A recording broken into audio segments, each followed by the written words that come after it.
Coming up, Saquon Barkley continues his physical play in training camp for the Giants. A brawl breaks out. The depth chart unofficially is available for us to over-dissect. And what are the level of concerns as the offense continues to have struggles heading towards that Thursday night preseason matchup with the New England Patriots? We dive in next.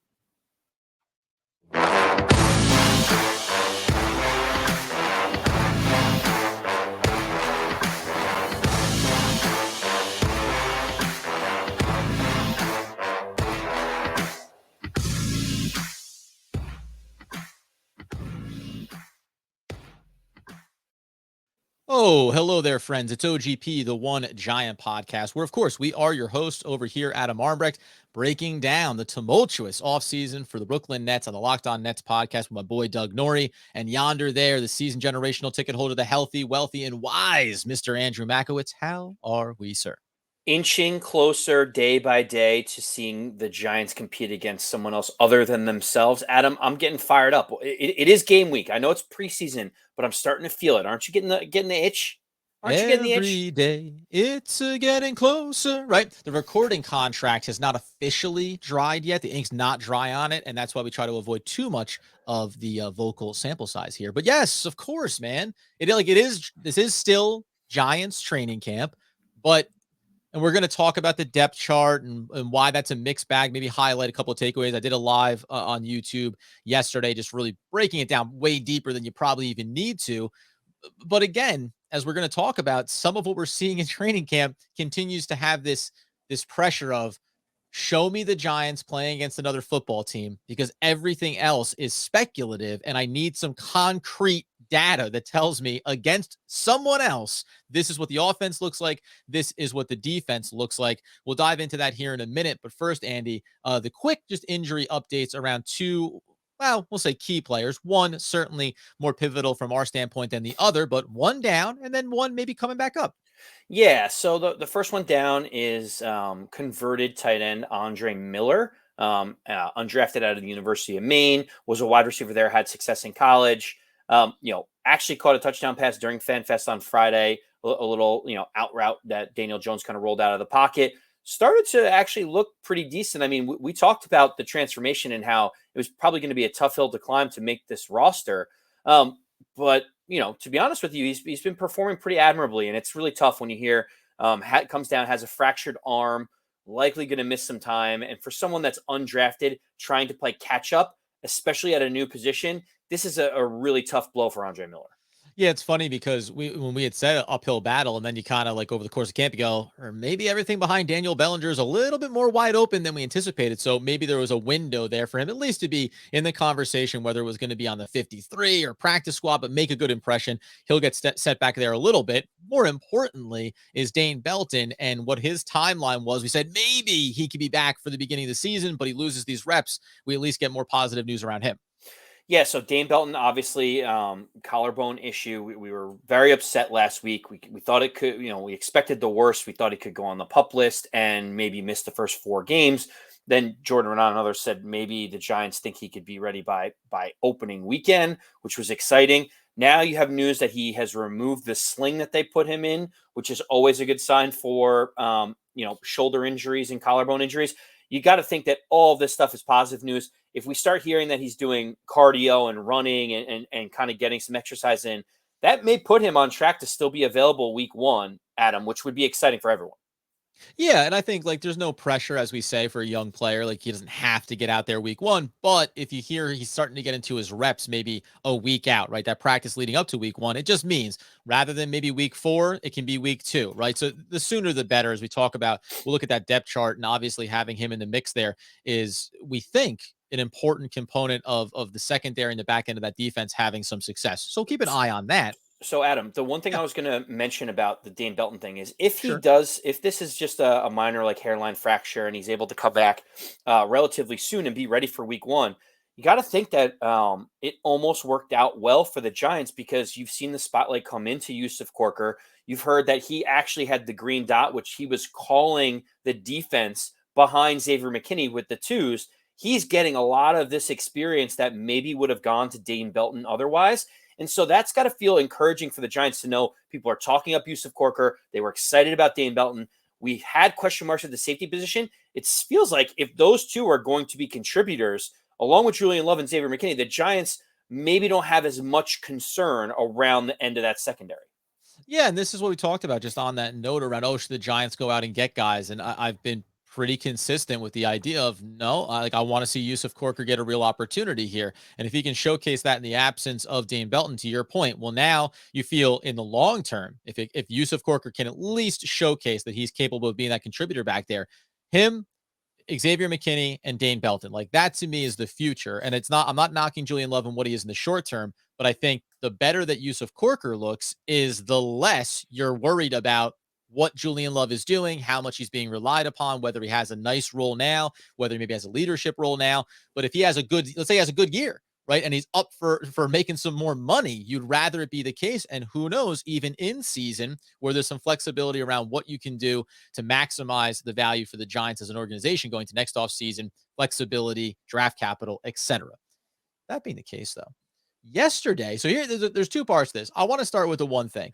Where a little bit of a brawl broke out, but there seemed to be this there was this weird moment, and I don't think like you posted it on Twitter. I don't think you meant it this way, but when it was like, oh, it just felt like Saquon Barkley having another good practice, having a really strong training camp, gets through the hole, looks up, doesn't really realize that Arron Robinson is right there, and just kind of bowls over him, as in couldn't have pulled up from it. Before we get into the aftermath, I took no issue with it though. Like I get it, it's physical play, and sometimes this stuff spills over. And I'm 8 days a week. I'm gonna take Saquon Barkley walking in the door and blowing somebody up and saying, "Hey, listen, my bad on the back end of it, guy." But I'd rather see that than so much of what we've seen from Saquon. The one area that we always talk about his game is stop it with that tap dancing, man. Get north and south, make the commitment, and be a powerful running back because you do have that capacity in you. That was a big showcase for it. Tragically, it came at the cost of Arron Robinson getting flat-backed. Well, so the reason why I posted that is actually it's opposite of what people think. Everyone has been posting this video of like, look at Saquon Barkley truck sticking, knocking flat out Arron Robinson, etc. And the reason why I posted like, no, he didn't really have a choice was because that was the most physicality that any player had during the practice. They were like kind of laying up, making sure not to hit people hard. Saquon Barkley hit Arron Robinson pretty hard. But what I'm saying is, I don't think like from the viewpoint of like he's running fast through the middle, he's making a couple cuts. When he looks up, Arron Robinson is in front of him, and instinctually, as a running back, you lower your shoulder so that you don't get laid out in that moment. Mm-hmm. And so that ended up starting, the chippiness in Giants training camp, which created a little bit of a brawl, Adam. And I thought it was noteworthy to say I don't think Saquon Barkley was kicking it up a notch, intentionally saying, I'm going to knock Arron Robinson over. Now, it looked great, and Giant fans got to be excited. I think it was more he's protecting himself from getting destroyed, forgetting that, like, no one's really tackling anyone in these practices. I think I'd rather it be that he intentionally laid him out. Like, I know. You know what I mean? Like, I'd prefer it to be that case. Like, I know what you mean, because it is like the instincts take over. But like, I want it to be came through the hole, got met at the point of attack by a DB, and he just laid some wood because he's trying to get better and he's trying to get stronger. And by the way, when you come to that wrap up moment, if he had leaned into it and Arron Robinson held on and, wrestled him down to the ground as he took the blow, I'd be talking just as positively about Arron Robinson. And who knows, right? This brawl we're going to get to here in a second ends up breaking out of practice. Be like, maybe that makes it chippy. And Saquon is what are you pulling me down for? Like, hey, listen, you leaned into me, right? Like, you need to see that for an offensive side of the ball. We'll get into a little bit more here in a second. That does not necessarily look crisp or physical or capable to stand up to the task that Wink Martindale's defense is setting for them. This brawl, though, breaks out. I'm also down with this. It always happens every single camp. Only thing I'm not so down about is an offensive line coach getting involved and physically grabbing players. Like, this has, and a lot of people said this, we're not going to over-exaggerate or overstate it, but this has all the vibes of a Joe Judge coaching staff where you're like, what the heck is going on out here? Like, that's the only part of this I don't like, is for some reason Bobby Johnson being like, maybe I should be involved in this. Yeah, so, John Feliciano, who has called himself a dirtbag, I think he thinks that's an endearing phrase. Everyone talks about him this way. He's someone that likes to mix it up. We basically got rid of Will Hernandez and brought in John Feliciano as the interior guy that's kind of like the pest, the nuisance that likes to get under people's skin. Obviously, there's a little bit of a kerfuffle in the middle of things. I think it was Cam Brown that pulled out John Feliciano. Yes, the photo of John Feliciano looking like a dead fish getting pulled out of the pile by Cam Brown. I thought that was kind of funny, and I thought that's where it would end. And then obviously, like, Bobby Johnson kind of comes in afterwards and shoves Cam Brown, I believe it was, and all of a sudden all heck breaks loose. And to your point, Adam, the players are going to get fired up. There's a lot of energy going on there. Like, the coaches just got to kind of stay out of the fray, right? Like, that all works itself out. You clearly don't want punches being thrown more because you don't want someone to break their hand on a helmet. Like, that's the only thing that came to my mind. Feliciano hit Cam Brown in the helmet, like the classic idiot move, right? Like, dirtbag, great. I want some physical play. I want some edge to my guys. I also don't want idiots. And and there's never a time, I don't care what's on the football it's on, against the opponent or otherwise, when I see a guy punch somebody in the helmet, I'm like, man, that is like the lowest common denominator move that makes zero sense. And I get emotions get behind it. It's like, what? It's a helmet. It's a helmet. If Feliciano would come away with real issues from that, I'd be looking at him with such disgust, and already a camp where maybe not his own fault, but we know, right? It gets the dehydration, and that takes a while to come back from. I'd be like, buddy, you are just stacking things that do not look great in your corner. And just to your point, quickly on Cam Brown, it's good. You're a guy fighting for a roster spot. You're trying to make a case for yourself. You've been on special teams. You want to be on the defensive side of the ball. Okay, you get a little extra physical with Feliciano. That's fine. Coaching staff is going to blow the whistles. They're going to hoot and holler, break it up, whatever. No one is going to overdo it. Usually there's cooler heads on both sides of the ball that separate the guys that are really getting after one another. Let that work itself out. It's just that, that piece where the coach is in the melee and actually escalating it, you're like, I don't know about it. Who knows, though? From a offensive perspective, I don't like it, but I will say it's like, this is Bobby Johnson being like, we haven't been looking so good over here, right? Like, we haven't been looking so sharp here. Let's try to dial ourselves up a little bit. Well, Adam, to that point, this was kind of brewing for a while because all of the different things out of training camp over the last 8, 9, 10 days is that the defense is far ahead of the offense right now, right? And so, like, when you constantly hear the defense is dominating and Kayvon Thibodeau's in the backfield all the time, and they're yelling and screaming, and they're talking all the trash about how that you can't beat them, you can't do anything. Cornerbacks are playing up against Kenny Golladay and saying, we know you can't beat me deep, so I'm going to press cover you. Like, they're talking a whole lot about Kenny how Galladay's much better saying, they are. I know I can't beat you deep. Could you back off a little bit here? I'm gonna try to work through some things. Try to get some reps going here, But Adam, you get it. So, like, when one side is dominating the other, the way that the reports have been at a camp, you expect this to boil over. And also, yesterday just was not a good practice for the offense. And we know that they've struggled during this camp, Adam. But everyone comes away saying, "Oh, no, yesterday was far and away the worst." And I'm like, man, they've said that twice already, that this previous one was the worst. Now this is the worst. And no. Like, I don't know. Was yesterday rock bottom for how the offense has looked so far in camp?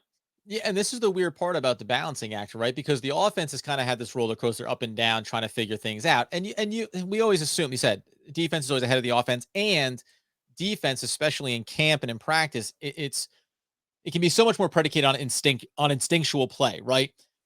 Beat the guy in front of you. We talk about one-on-one drills. Well, that doesn't favor the offensive line, these one-on-one matchups, so it's going to make it look bad. But then when you talk about getting into the full team drills, it's just I don't know how you can be feeling confident, and we keep building towards this Thursday night game. I don't know where I'm supposed to land on this, and we said it before, especially around Daniel Jones going 5 for 15. I don't care what Brian Dable is communicating around. Well, it's situational football. We put him in third and longs. We put him whatever the scenario is. Even if it was we put him in third and long to be at a disadvantage, well, 5 of 15 would still be really bad if you're talking about that's how you looked over a 15 sample size, rep sample size on a third and long situation. So, yeah, you can tell me that you're putting them at a disadvantage to try to see them play better and to get these reps in specific types of opportunities, and they've mostly not looked so good. Yeah, agreed. And this is it. Not each one of these reports. The single report of a bad day of camp is not the thing that's concerning to me. Obviously, they're installing a whole new offense with a new offensive coordinator, head coach, a quarterbacks coach. Everything is brand new to Daniel Jones, and he hasn't had the complement of Golladay, Barkley, Tony, inserting Wan'Dale Robinson in. It's a new tight end. There's a whole new offensive line. Literally, new players, new coaches, new scheme, new everything. It will take time. But I will say, Adam, there are certain camps where it feels like this news is getting out for a reason. You look at Washington, they're like, Carson Wentz can't keep turning the ball over the way that he is. He's very inaccurate. Things are not looking good in Washington. You look at Yeah. the Patriots. They're like, Mac Jones looks lost and confused because they don't have an offensive coach. They have a bunch of defensive coaches. The Giants are saying, Daniel Jones looks like he's not grasping things. The offense is way far behind. Like, those are all bad signs that like local beat writers and media reports are coming out that way. You go over to Chicago, where the front office has been a mess. All you hear is how amazing Justin Fields is looking right now. And so it is concerning that, like, every single day there's more reports that come out about Daniel Jones. How concerned are you leading into Thursday night, where we actually see us against other competition? Yeah, I want the Thursday night competition to get a bit of a sample size on it, right? Because Daniel Jones and the offense can come out and look crisp for 5 to 7 plays or 10 plays, however many reps he gets out there, and it will alleviate some of it. And then you'll come back to it and say, okay, you're trying to find a way to put them in difficult spots during the week, to give them opportunities to play crisp and fast and clean and smart football when it comes to going up against the opposition. So my concern level is relatively low, but as you and I have talked about time and time again across this offseason, like if we asked each other right now, how do you feel about Daniel Jones coming in this offseason? You would say you think he has every opportunity to be the franchise quarterback. I think you can confirm that. Where I would say, like, I lean on, I think it's already over, right? And it doesn't mean that I have, 1,000% conviction on it. But that's if you told me, I'd say, what happens to this year? They move on from Daniel Jones, they draft a new franchise quarterback, and you would be on the side of, I think he shows enough, and they can go ahead and bring him back on the tag or et cetera, and continue to keep him around a little bit longer. So my expectations coming into this offseason and into this season are not Daniel Jones, top 12 quarterback, right? It's, can Daniel Jones just showcase that he's capable of grasping a new system and start to put together positive reps? Preseason game 1, 12, 13 practices into a new system. I'm not going to set some bar that he has to reach, but preseason game number 2 and number 3 and later in August, yeah, it's going to start that pressure is going to mount if we don't start to see the offense turning a corner, and specifically Daniel Jones. Yeah, I agree with you. I still think that there is an opportunity for Daniel Jones. I'm not going to freak out over players getting together for just over, not even a fortnight, Adam. It hasn't even been a fortnight that they've been together. And yet here we are, references. Everyone basically saying, let's jettison Daniel Jones. I think let's give them time. This is why you try things in camp. This is why you need to progressively get better. Obviously, going 5 of 16 with 2 interceptions during the offensive drills is not what we want to be hearing, though. 100%. One thing I want to sidebar here. I had talked about the depth chart, and I just wanted to get your takeaway and just, one overall. Hey, this jumped out at me. I'm intrigued by this going into preseason game number 1 here. However, you mentioned the Chicago Bears, and I just wanted to throw out there that Roquan Smith put out a statement to the Chicago Bears fan base basically saying, I've officially requested a trade from the Bears. They have not operated in good faith around contract negotiations. They've given me a take it or leave it scenario. Maybe the ownership family gets involved and it all gets cleaned up, but I'm sorry to the Chicago fan base because I really want to be a part of it. Just on the surface of, if he was on the market, would you as a Giant, would you say, hey, the Giants should be more than willing to look at a player who has 1 year left on his contract, open up a lot of money next year, is 25 years old. I think it's $9 million on the book this year. Hey, you want Kenny Golladay? I'll get, a Kenny Golladay, a Blake Martinez, and, maybe some draft capital to get a player like that into the building, knowing what he could mean going forward for the Giants? So the short answer is no. And it has nothing to do with Roquan Smith himself, because I really like him. He is an unbelievable player. Right? I mean, come on. A 25-year-old all-pro linebacker that is well liked by his team. Funny story, I actually got Roquan Smith to do a cameo for someone that I work with. So personable guy, really exciting and electric. I would love him to be on the Giants. I would literally love him to be on the Giants. The problem is, yes, okay, if you're saying we could get rid of Kenny Galladay's contract and we could give them Blake Martinez, who's on the last year of his deal coming off an injury, and maybe throw a mid-round pick in, yeah, I would sign up for that tomorrow. But the realistic measures on that, that's not what it's going to go for. And it's twofold for the Giants. One is they would have to give up significant draft capital to get him. He is a first-round pick and then some when you're thinking about trading for him. And the second thing, Adam, is he's not going to play on the $9 million that he's on. That's why he's writing to the owners of the Bears saying, of course, I wish I could stay here, but you're not, allowing me to. He does not want to take another snap of actual football until he's got his bag secured, right? And so what we're saying is trade a bunch of draft picks that we're going to need to build up this roster, and then rework a deal for Roquan Smith and pay him $18 million a year, $19 million a year. And we just don't have that cap money this year. So like for me, it's the combination of we need young, cheap talent, which is what our draft picks do. And we don't have that much cap space to be giving another guy $15 to $20 million a year. Now, just to be clear, and I agree with you. I think I think these things are always worth exploring when it's a young talent like that. Kenny Golladay, say you put him into the package where the Giants would only have 3.4 in dead cap and open up $17.75 million in cap savings in a post June 1 trade. So like that by itself right there, from a money standpoint, you could open up that cap room right now in this moment if you wanted to execute a trade like this. I think it does come down to what is the asking price going to be. And just on that standpoint alone, too, you mentioned about the draft capital. What would be your line in the sand? Let's say, hey, it's out there. You can go get him. You mentioned you need to build up this roster, but if you could go get Smith and plug him in to be the anchor of your defensive front, we obviously know the talent he is. By the way, his stat lines around total combined tackles: 121, 101, 139, and 163 in 2021. Just in terms of what this guy is as from a machine standpoint there inside of that defense. Would 2 first-round picks, would that be, would that be too much? Would you say, well, I'll give you a pick, maybe, some pick swap opportunities depending on where things lay out? What would be your, hey, yeah, he's a talent, but I can't afford to overinvest 2 or 3, assets going forward? Well, the biggest challenge is more, what are the Giants going to be this year? If you're saying we'll give you next year's first-round draft pick for Roquan Smith, that's the big ask. Yeah. The challenge is if the Giants end up bottoming out and Daniel Jones isn't the guy, you're talking about a top 5 pick in the draft. And like, while Roquan Smith will be great, you're going to be paying him $20 million a year for the next 5 years, right? Whereas if you just stood pat and Daniel Jones isn't the guy, or this team is developing, you can take that top 5 pick and have 4 or 5 years of team control at a similar position of need.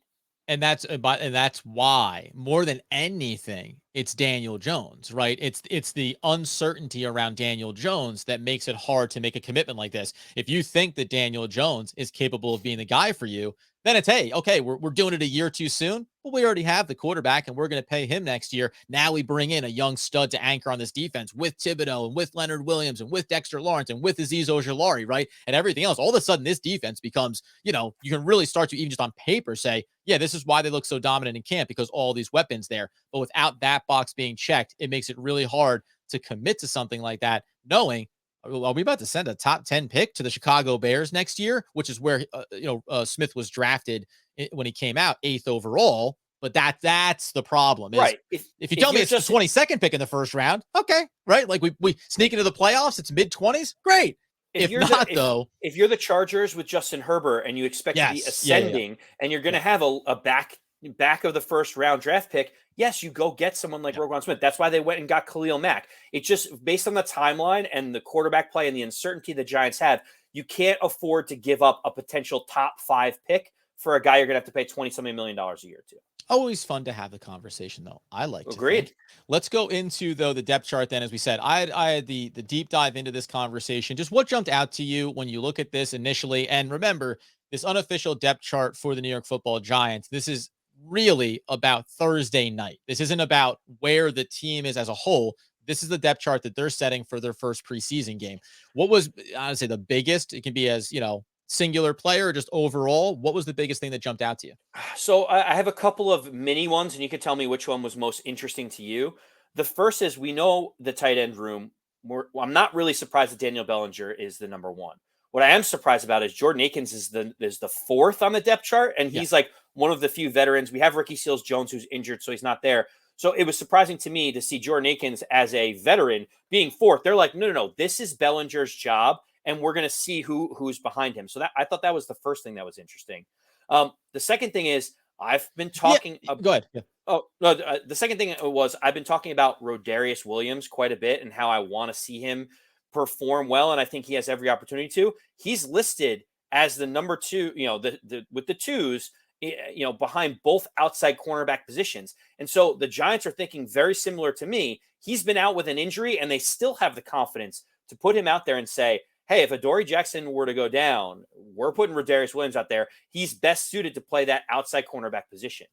Yeah. So, this is what I think creates this global view around the depth chart. So it's like the tight end position. It's interesting because Ricky Seals-Jones, veteran, has had the injury. So then, if you think about Akins and you go, well, what do we want to make sure? Let's safeguard against losing our other veteran here. So if we're thinking about coming into the specific Thursday night game, that's why you see Myrick being up there as second on the depth chart. Do I think that he is the second best tight end on this roster? Not by a long shot, but where are all the reps going to go? Hey, let's save our other veteran here just in case. Because even if you went to the season and Ricky Seals-Jones, his injury ended up being a 9-week injury, right? And he was gone. You'd still want to have, I think, the veteran there to go with Daniel Bellinger, at least potentially. And maybe Miller was starting to show something. Now he has his injury. So that to me looks like safeguarding against the veterans going down. The Bellinger piece is, hey, this guy has earned it. He's going to be the starter for this team. Like that, I think is cut and dry. And you can confirm that by how many reps does he get when he's out there with the first team. If they pull him off or on the same timeline as some of the bigger names on the offensive side of the ball. Defensively, when you mention it, it's twofold. I think it's good for Rodarius Williams, and also because you mentioned the depth piece, Adoree Jackson, Rodarius Williams, Darren Evans is the next running back on the cornerback on the outside behind Adoree Jackson. On the other side of the field, Arron Robinson, Rodarius Williams, Zion Gilbert. There isn't a lot of other options to put out there. I think it gives Rodarius Williams every opportunity because he can get big reps potentially to showcase what he's capable of. But it does kind of, if you pull back, you go, okay, if Rodarius Williams can show that he can be the backup, we can start to get further away from the Giants going to market and who's getting cut around the league. But if not, then I think you do see a little bit of desperation here for the Giants because what is the expectation around who is going to step up behind your two starting cornerbacks, one of which in Arron Robinson is someone that still has a little bit of mystery around where the quality of his play is going to be. I do agree that is a little bit like, wow, look at how thin it is if Rodarius Williams is there. And it's not because of Rodarius Williams, it's what's behind him. You're like, oh, Yeah. these are all undrafted free agent guys that we've picked up. Most of them from LSU, actually. So I agree with you. You see Cordell Flott, another LSU guy, actually behind Darnay Holmes in the nickel position. So that we were right to think that he is going to play that nickel slot to start, but that's not to say that he can't grow into one of these other roles or trial by fire later. Yeah, I'm fascinated by that because only listed there, not listed on the outside at all. So that's one to watch over the course of camp. As it stands right now, though, you look at it and say, that's where he is playing. Going to develop, has to get bigger, has to add some muscle, right? But it's going to be on the inside at that nickel corner slot position. And Darnay Holmes, who had a really strong camp, is ahead of him. That all makes sense. The last thing that I think I'll point to here, and I talked about this yesterday a little bit, and the overall, again, sentiment, I think the balance that you're doing on a week-to-week preseason basis is you're setting it up to safeguard against the guys you know are locked in as starters, and then also provide opportunities for guys to maximize the reps behind them. There's two footnotes here. The one on the offensive side of the ball, and I said this yesterday, but it bears repeating. Zudu only listed on the depth chart behind left tackle and left guard. So it looks like, at least on paper going in here, that they're trying to compartmentalize where his reps are going to come and where he can either be the depth piece or be pushing for a role. See how that fleshes out over the rest of the preseason. But that was interesting to me, right? Swing tackle, maybe that's off the board here, and they don't want it to be doing both sides, but it can be similar if you keep them on just the left side of the line. The other one for me, though, was, and I think this is a worthy footnote. When you look at the wide receiver position, the two notes were to me. We've liked what Richie James has done. He's listed on the inside at the slot position as depth behind Wan'Dale Robinson.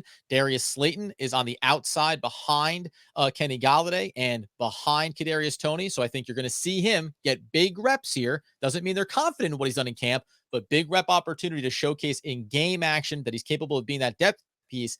And the second component is that if you're thinking about the competition there, CJ Board is listed as the lead man on both punt returns and kickoff returns. Darius Slayton is behind him. Richie James is listed third on kickoffs, not listed on punt returns.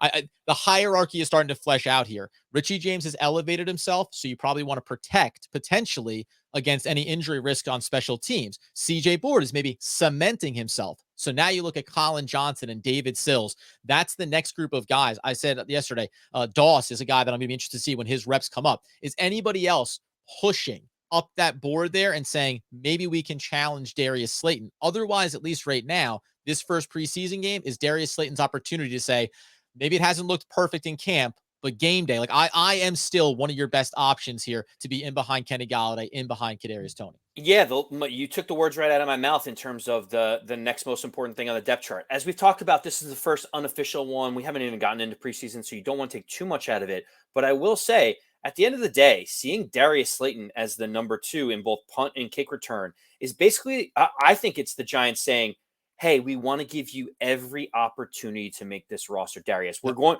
to put you out there, see if you could showcase yourself. If you break a 40-yard punt or kick return, or you're running with the twos, in the outside wide position, you catch a big deep ball, like, we're going to give you every opportunity to showcase this. It's going to be one of those other guys like a CJ Board, a Colin Johnson, even a Richie James that's going to have to take this away from you because you have it in front of you." And so I think that they are encouraging him to make this roster, which is good for Darius Slayton. And honestly, I think if he doesn't make it, it's because someone beat him out at this point. And one last footnote that just came to mind about this, and maybe it won't happen in the first preseason game. Maybe it'll happen in game number 2. When we talk about Kenny Golladay not looking so crisp and noting that when he has days off, he comes back and looks really strong, I do wonder if there's a scenario of, hey, Darius Slayton, if you have a little bit of value in being the guy that can spell Kenny Golladay for some reps, you have a little bit of special teams value, you have a little bit of rep spelling value, right? You're not going to be the true number, 2, number 3, number 4, whatever. But if you can have some across the roster value for this team, I think to your point, the Giants would prefer for him to be good enough to make this roster this year and then worry about it next off season. If he doesn't make it, no matter who seems to show up, it just opens up one more question mark here in behind the depth piece at a position that already has some real curiosities with Kenny Golladay. The only things we feel confident about right now would be Wan'Dale Robinson and Kadarius Toney. That's not enough in today's NFL to be a real dangerous threat for Daniel Jones on the offensive side. Agreed. We've got two more practices, 2 more days until Thursday night against the Patriots. We see how they're lining up, what the reps are going to look like. I think that's why they released an unofficial depth chart, so you know who's likely to be out there on Thursday. We've got 2 more days to tighten this up, button this up, and make sure that we're not going 5 of 15 in the real reps on Thursday night. You better believe it, friends. Get over to YouTube, like, subscribe, get onto the podcast feed where we get those needs fulfilled. We're going to be trying to do, nothing confirmed, around Thursday Night Football, a little bit different setup, get some of that live reaction right after the post game. So be sure to stay tuned for that. In the meantime, as Andy Makowitz would want, need, and may demand the people know. As always, let's go Big Blue.